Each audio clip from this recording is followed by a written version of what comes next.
I know you've seen it, because I've seen it. Anyway, I would like to draw some attention to how Cloudimations or whatever is throwing a big fit over Fries' elimination. It's crazy to see, like, this is the second time an OSC YouTuber has crashed out over their favorite being eliminated. Apoy had a somewhat good reason to crash out because the haters were throwing in other people's faces that, oh, haha, finally, Pillow's getting eliminated, yes! I mean, it's not really a good thing to crash out over because everybody's allowed to have their opinions, but if you make it a big deal and throw fits about it like Cloudy is right now, like, OMG, the votes were rigged, oh no! And is acting like a child. I mean, I'm a child, and I was mad and sad that Fries was eliminated. I'm like, oh no, Fries is eliminated. Oops. I'm not gonna go online and throw a fit about it. Like, come on. At least, like, you know, like, oh no, my favorite's out.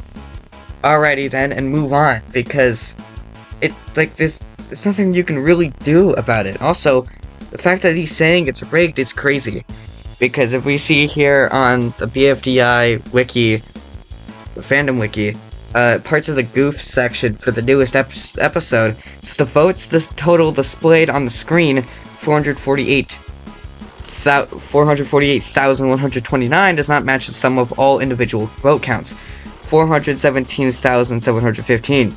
Therefore, at least one of the displayed numbers is incorrect. Additionally, the difference between both numbers is exactly 30,414, which matches the number of dislikes received by Fries.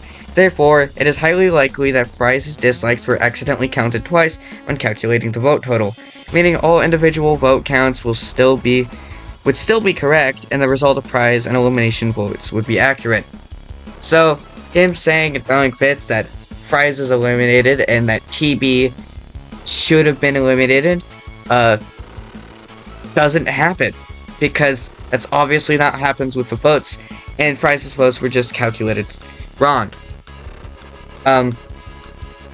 If you probably can't tell, this is unscripted, and if you've, made it actually this far into the video, please like and subscribe. I'm gonna try to start doing this more. Anyway, if, there's another thing that should be accounted for, is that TB asked Gelatin and Fiery, hey, I built you guys this slide, can you rig the votes for me? Oh sure, of course we can. So, it's either that actually happened and that double votes were added on, so that way, the votes were quote-unquote rigged due to in-character character shenanigans by Gelatini and Fiery.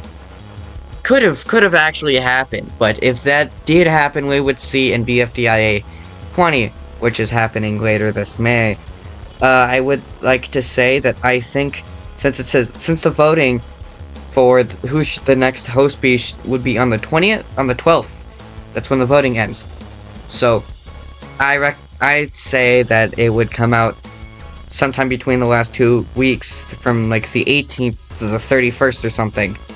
Because it's, animation takes a long time or whatever, but they could be working on it it could be a non-elimination episode. As we have seen, since the episode did just come out yesterday, they have lots of plans for this season. Teapot 18, I'm pretty sure is going to be the episode. Okay, pretty sure that Teapot 18 will be a non-competition episode. And some other things for the VidCon, whatever. I've already made lots of predictions for this. I'm gonna say this as my final prediction in this video. Teapot 18 is going to be the VidCon episode, and it's gonna be non-competition based, while Teapot 19 and BFDIA 21 will both be meetup videos. So, that's that. That's all I have for today, and I'll see you guys in the next time, and I'm gonna laugh if there's any more drama about this adult male, presumably I think he's an adult, throwing a fit about fictional object characters battling for a prize. I feel like he also hasn't seen the Let's Keep BFDI casual video, because people are taking this way too seriously than it needs to be. It's an object show mainly targeted towards kids, and it should be, treated as such most of the time. Anyway, see you guys in the next one, and goodbye.